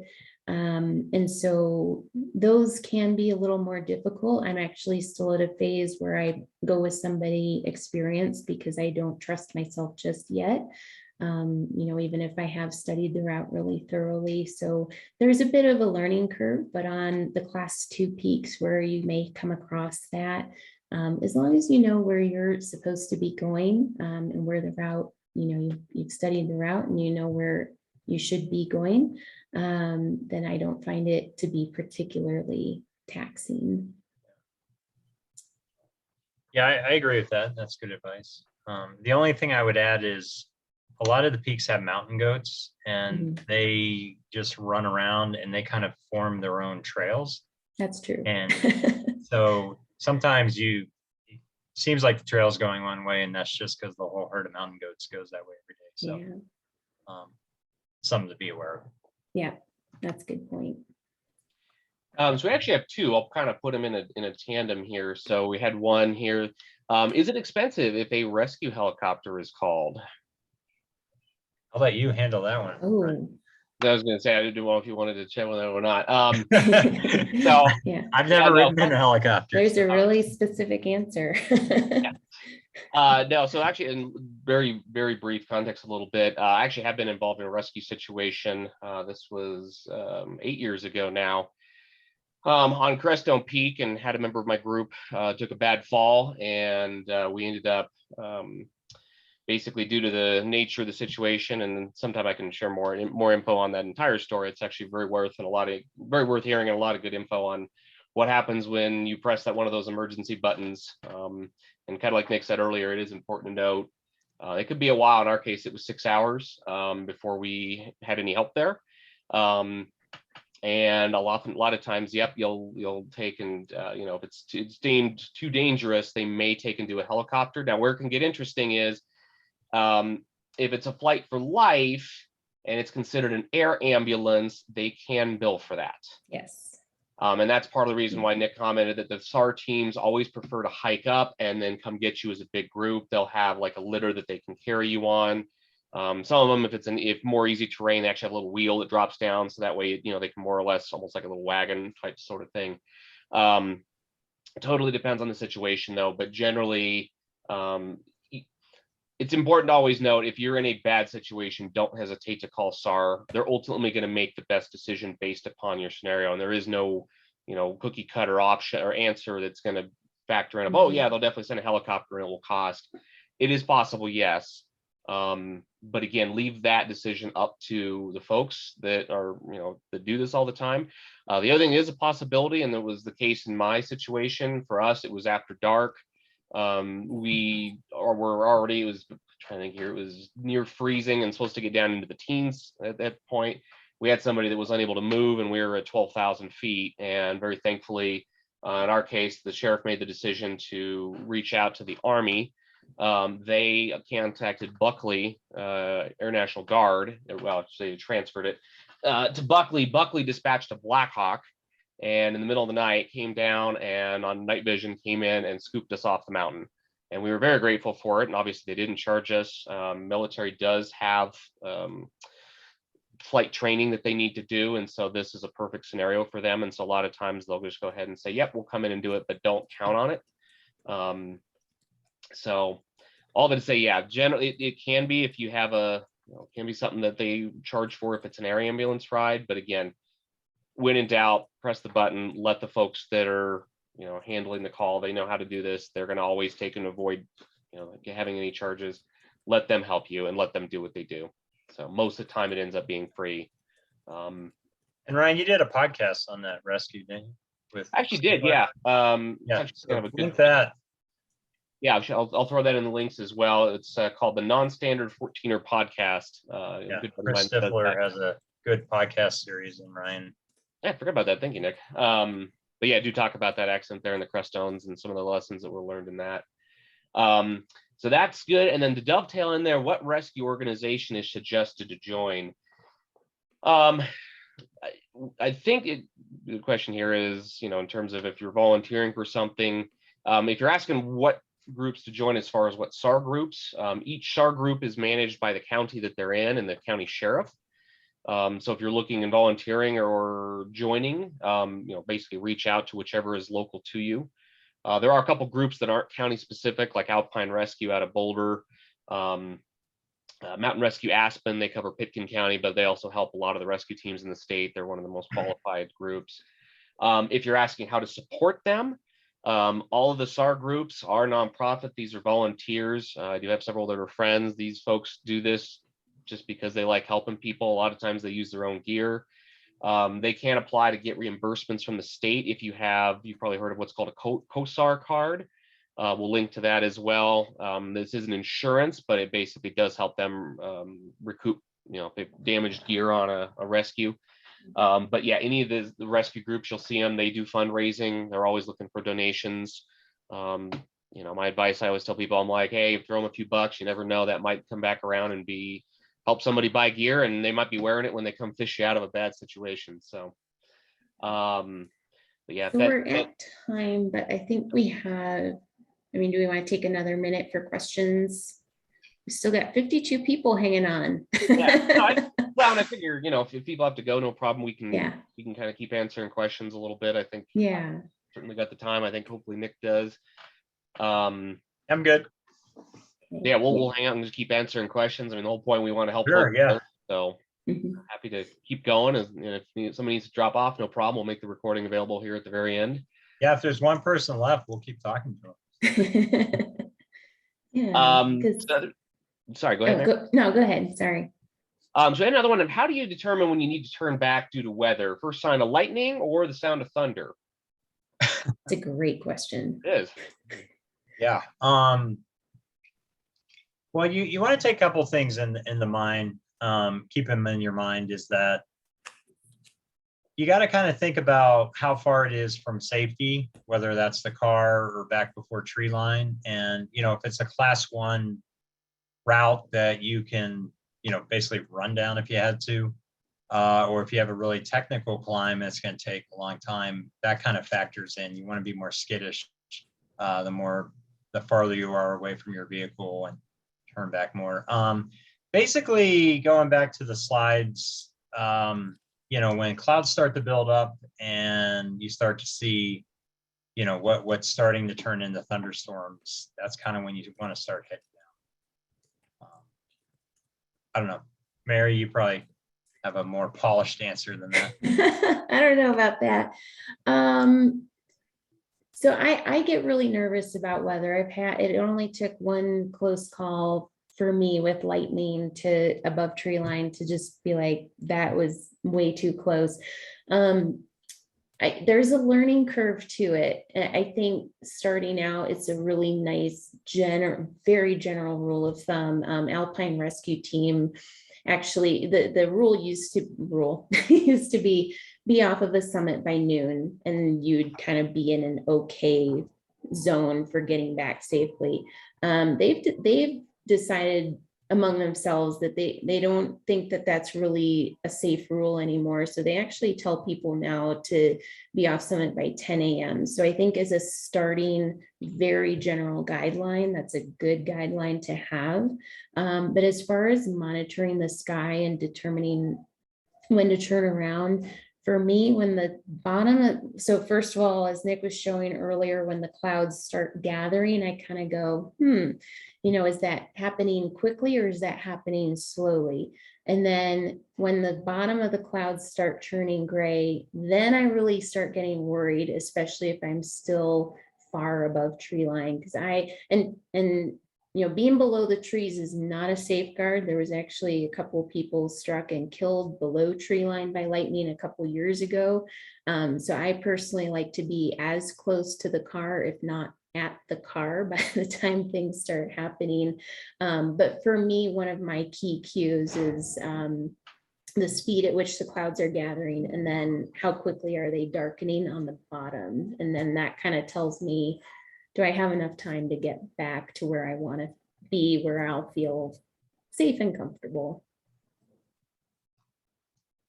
Yeah, and another thing that you can do is it's okay to ask people too.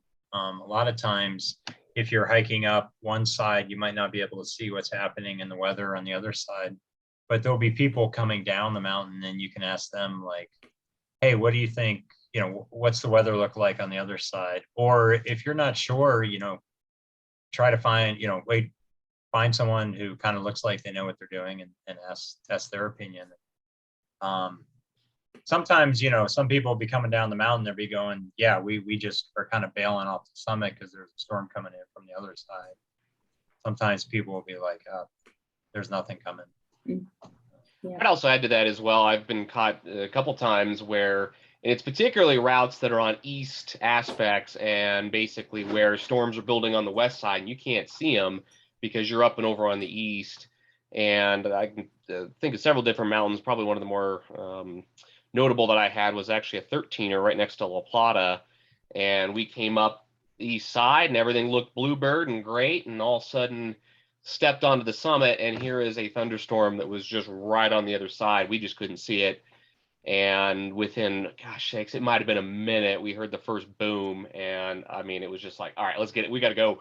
We had no clue that was there. Just couldn't see it because the mountain was basically in front of us to the west. Everything else looked great. And here's this one little storm and it was perfectly hidden. And later I've had several other peaks that kind of have been the same things, but the commonality, at least for me, is usually east facing routes. And yeah, had it been a more popular peak, I'm sure somebody would have been like, hey, there's a storm right on the other side, like turn around. And I would have totally been like, oh, okay, well, cool, let's get out of here. So that's something to keep in mind as well. So. And then our friend James wants to know why Ryan's the weird hiking partner. Hi, James. I would say because Mary's normal. That's a stretch. exactly been called normal, so that's fair. Um, that's good. So we've gotten through all the questions that are in the chat. If anybody wants to unmute themselves, they totally can and ask. And I said, we're happy to stay here as long as you want to chat and answer questions. Some of those things, we love helping people. So you got questions? Yeah. And I just want to say thanks to everybody for coming and for still being here. We will post this video online, probably on YouTube, and then I'll link to all the websites and everything we went over. We'll get you links for all that, probably in the comments to the event. So check back in a day or two. And does anybody have any questions or feedback or anything? Oh, and for anybody who knows the name but not the face, and Andrew Tim is with us. He's one of the other admins. So thanks for joining, Andrew. I was really excited that Lisa's iPad joined us tonight. So that always like the. I forgot to state that I was an admin when I interjected earlier, but we knew who you were. Andrew, who runs Open Summit? I'm not sure. Is that Joel Gratz project, or is that something different? Joel Gratz is the ski guy who gives forecasts at all the ski resorts. And he started working on a summer project, and I didn't know if that was. Oh, you're right. No, where they've sourced their information, but like I used it on when I did the Creststones Traverse, Culebra, and the Maroon Bells, and those three in succession. Open Summit was more accurate than Mountain Forecasts and NOAA, and that pretty much cemented my confidence in it. So, yeah, it is Joe. I'm looking at the website now. So, okay. Yeah, so it's all those guys, all those ski snow guy forecasters are now getting into the summer. Well, that's good. Joel's a good guy, so I'm glad. Yeah, he's definitely good as well. We also had another one here. I hear people talk about ascent shoes. What's the difference between them and hiking? So that's more of a technical climbing question.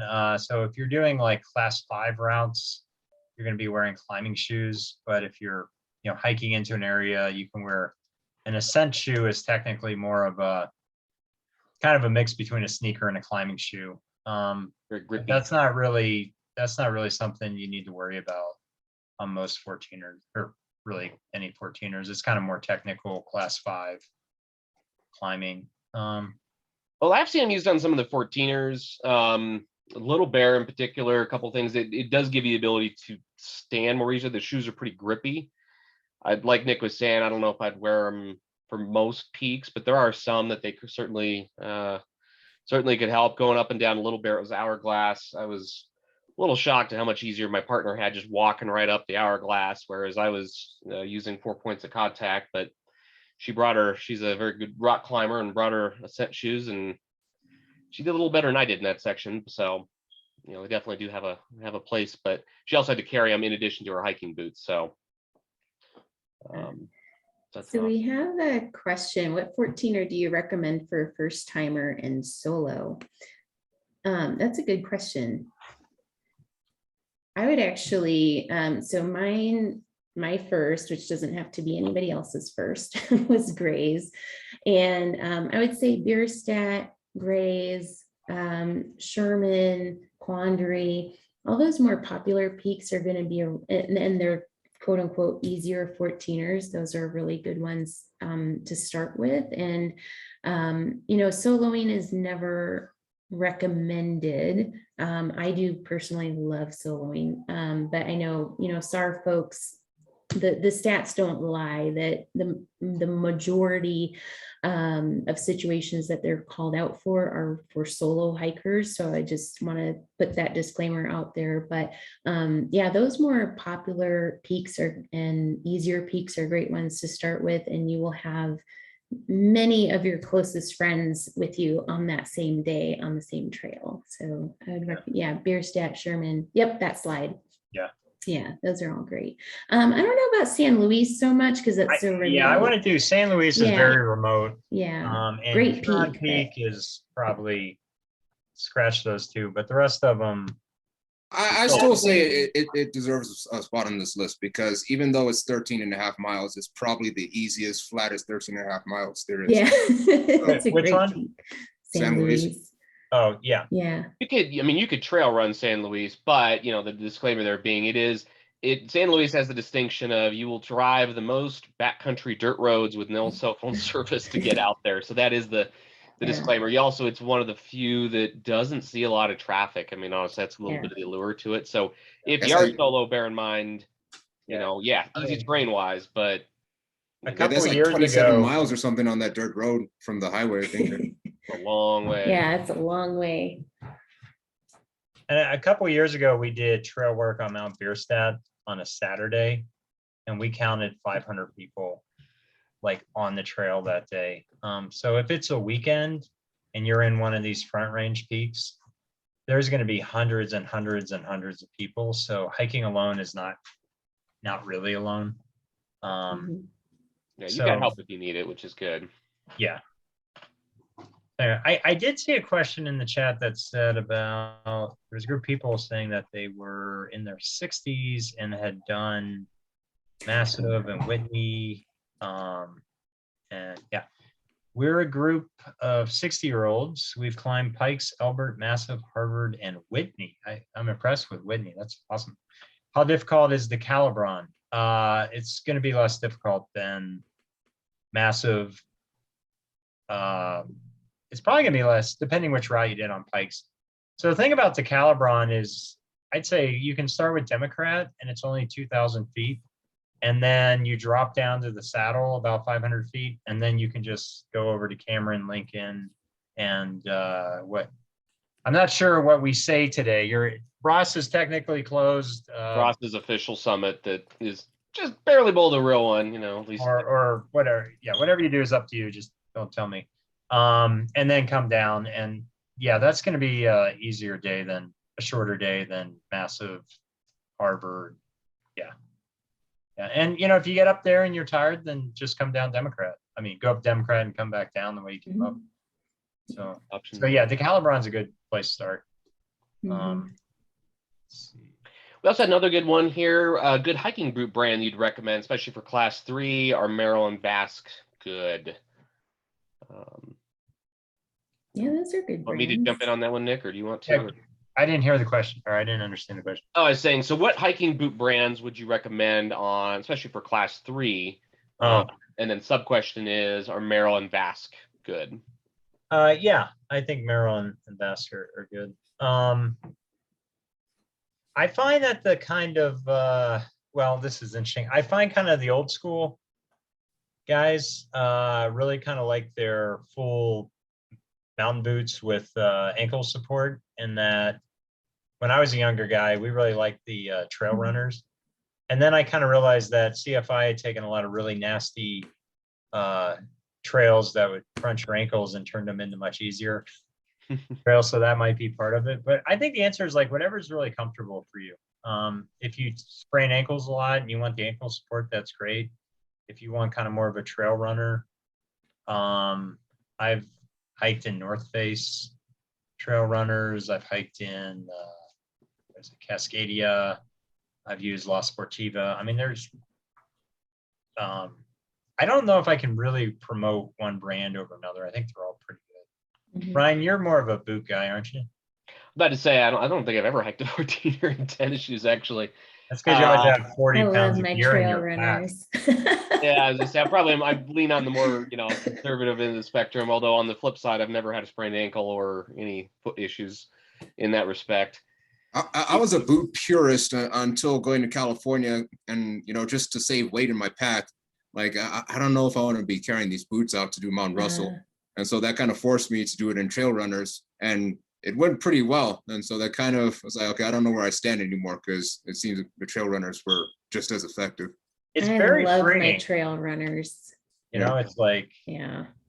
I would also argue, really, a lot of it comes down to, as we touched on a little bit earlier, what's comfortable, but also what are you doing that you're going to need it. If you're going to be crossing, let's just say 3 or 4 creeks and doing a lot of boulder hopping, a waterproof boot's going to be worth its weight in gold, proverbially speaking.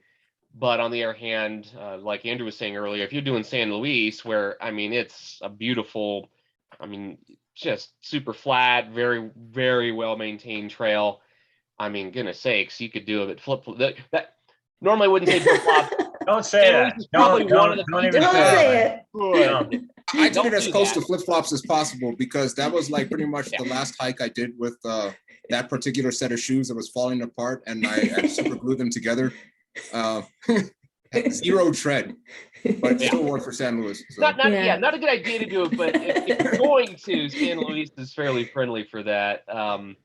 You know, so that's where, hey, the trail runners, oh, totally fine. You know, I would even think about it, even though I love my boots. So really, you know, again, the brands, yeah, Merrell Vask are definitely good. I wore Vask for almost 10 years. I recently just switched over to Scarpa just because I like their ankle support a little better, and I like doing a lot of scrambling on a lot of the more remote 13ers. There is no trail, and so for me, yeah, the last thing I want to do is roll an ankle. But the 14ers, that's one thing that's awesome, is a lot of them do have these really nice trails, and so it's not as big of an issue on many of the easier ones, especially. So again, it's what fits, what feels comfortable. And I again, would just go in the store and try on 4 or 5 or 10 pairs and run Mhm. around and see what feels good. And Yeah. everybody's foot shaped a little different. Mhm. So yeah. see, we had another one. Greg was yeah. asking about if we've hiked all 58. Yes. I finished in 2016. Nick was 2013. Andrew, you were just Andrew. last year, right? Or is it 2 Yeah. years ago? Last year. Last year. Last year. So yeah, no, and then after, it's kind of fun after a lot of folks finish. A lot of people continue on to the Centennials, the 100 highest peaks, and then others start doing other crazy stuff. If you really, really get into this, one of my projects I've been doing is what's called the seasonal grid. So you do each of the 14ers in every season. So I've been chipping away at, you know, winter, spring, and fall. Winter I'm at 34, and spring and fall I'd have to go look and see what numbers I'm at, but it's interesting. It's fun. It's kind of a different way to see all the peaks. So, but yeah, it's one of those things. Got bit by the bug, and that itch still just needs scratching every so often. So it's fun. And Randy has a good question. I'd actually be curious if anybody else not an admin on this webinar has input on this. He says, have you had any experience with hikers that have recovered from serious medical events such as heart attack or stroke and safely climbed again? I haven't personally. I've heard of a couple people, but not. There was Yeah. a trip report finisher thread. I mean, this was like 4 or 5 years ago, and Was it this Amy? guy, Oh, yeah, go ahead. He had cancer. He had terminal, or not terminal, but he had very serious cancer and did chemo, and still had like 15 peaks left, and didn't know if he'd ever finish. And he came back and was able to go climb. I can't remember. This is Bill Altman. Can you hear me? Yeah. hey, yeah. Hi. I have a friend. This was back in 2014. He had a stroke. This guy was in great shape, and you wouldn't expect that he would have a stroke. So we had the Polish Falcon comeback climb, and we ended up climbing Mount Whitney and Mount Albert. It was the first time that I had ever climbed. But my friend who had a stroke, came back beautifully and did the climbs with us and did Pikes Peak after that as well. So it may be a function of what kind of shape you were in before your incident here. So and I think this is really a question of your heart, what's in it. If you want to get back in life's game, I think you can do it. And if you don't, you don't. Like that. Can I say something to that? Yeah, go ahead, Yeah, Randy. go ahead. Okay, so I've climbed 19 of these things. I had 2 strong years, stayed strong all winter this last winter. Woke up half paralyzed after a 50-mile bike ride. And I have no risk factors, 0. And it's a cryptogenic stroke. It's 148 days old today. And, I'm up to 12-mile hikes and a couple thousand feet of elevation, riding my bicycle every day. What saved my life was everything that I've learned in the mountains. It was unbelievable. I was 200 feet and a floor away from my telephone, and I had one arm to use. Nevertheless, I'm signed up for Culebra, and I'm going next week. So I'm going with somebody. It's an easier Nice. hike. The Yeah. road's clean all the way to the top. So just wish me luck, and I'll report back here because Please Yeah, do. that's great. Okay, good luck. Yeah. I've taken hear about good care of myself. I'm scared to death to be remote, right? Because if it happens out there, it's over. That's in the middle of nowhere. But the neurologist says, so what are you going to do? Live your life next to the hospital and just Right. wait? Right. And Yeah. it just doesn't make any sense. So Hmm. so off I go, and I'll report back to you guys. Yeah, thanks, Please Randy. do. Thanks for sharing. Yeah. Thanks. Good luck. What is the great. cost this year for Labra? It should be 150 still, I believe. Still 150. Okay. Mhm. Yeah. Yeah, I don't think we have any other questions in the chat, but does anybody wore 'em have out. any questions, comments? or Could you repeat that? That cost for what? Oh, Culebra. Culebra. Yeah, Culebra Peak is it's on private land, and it's really lovely people there. But yeah, it's $150 for a permit to climb it. I think they only allow like 20 hikers a day for Friday, Saturday, Sunday during something like certain that. parts Very of the limited. year. Okay, Yeah. so that's not Calibron. Correct. Yeah. Up there, you only have to pay a parking fee. It's like a $5 day use fee up there. Yeah. Okay. Yeah. One thing I'll add on real quick to the previous question that Randy was talking about, if you guys are new people, I actually took me a sec to dig in and find it. I actually do have a friend who if you did one little bit kind of inspirational, she's fairly shy, so doesn't really write a lot of stuff, but she's one of the most recent, what's called frozen 14er finishers. There's only been less than 20 of these, and this is somebody who finished the 14ers in winter. Her name is Amy Gray. She's known on the forum by the term or the handle Blazing Toes. She was nearly killed in a car accident. She was on a bike and was hit from behind and pretty badly messed up, and still managed to not only finish all the 14ers in winter, but then went on to do all the highest 100 peaks in winter and was one of the first people to do, actually second person to do so. She has a trip report on 14ers.com. I'll link to it as well. That's pretty sobering. I think a lot of people, given what she went through, probably would have just given up and called it good and never gone out there again. And this was in the middle of her quest to try to do this, and she ended up really working hard, got right back out there after it, battled through a lot of difficulties related to her accident, both physical and mental. And then still went out there and again, became only the second person who's done the highest 100 peaks in winter. And that's both a heck of an accomplishment, but it's also one of those things that for a lot of folks that would mean a death wish. And she was able to successfully do it. So, I mean, there are some people out there that are pretty incredible. So that's something here I'll link in the links. At this point, we're gonna have a page of links. I'll link that here as well for folks later. Any other question? Oh, here we go. Didn't see it on the easy list, but besides San Luis, would Handies or Red Cloud be good first peaks in the San Juans? Anything to consider with them? Handy's absolutely. Red Cloud, maybe not so much. I mean, it's easy enough. Definitely not as easy as Handy's. I would also go with Handies. I'm a little biased. That was my first peak as a little kiddo, but it's super friendly. I've gone back and done it 4 or 5 times since. It's gorgeous.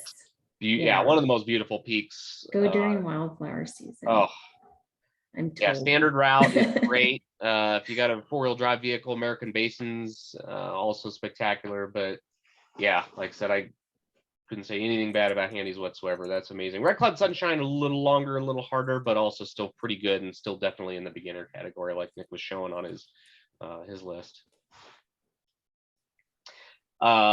Anybody else have any questions or just in general, anything else, feedback, comments?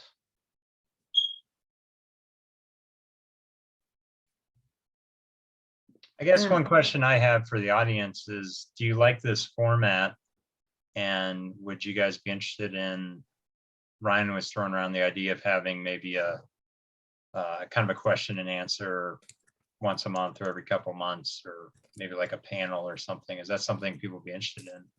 I'm your Flatlander from Ohio, and we're going out with a wonderful group of people in July to do that decalibron. And this is it mentally gets you ready. Like after talking with all of you, I've re-energized and gotten excited again because I don't climb mountains every weekend. So I do like this forum. The only thing I wished, in fact, one of my hometown high school friends is on this forum right now, and I only wish somewhere along the road I would meet some of you people. I do like. I'll join again. Yeah. Oh, great. Okay. No, hope to see you out here, and no, glad this has been informative, and it's one of those things we, obviously Bill started it with the website, and we try to support and carry on where we can, and help folks get out there. All of us were beginners at once, and like Nick started his talk with, so it's amazing when you look back, and say I kind of have a similar sort of thing. I look back at all the things I first did, and I was just like, I see some of my early pictures, and I'm like, oh gosh, wish somebody had done something like this, so I didn't look like Right. such a newbie. Greg's got a Thanks for that. question. Thanks for that feedback, Bill. And try to, catch a happy hour if we're doing them again, or one of the gatherings would be fun. We'd come say hi. That'd be great. Awesome. Love it. Yeah. Go ahead, Mary. Yeah. So Greg was asking summit views. What's the best 14er you've climbed? What are the best summit views? Oh man, There's so many. I really like Wetterhorn and Uncompahgre are pretty amazing. Yeah, I would say Huron too. Huron has some great Snaffles. Yeah. Snaffles. I don't think there's really not a bad one, but boy, there are some that stand out. Yeah.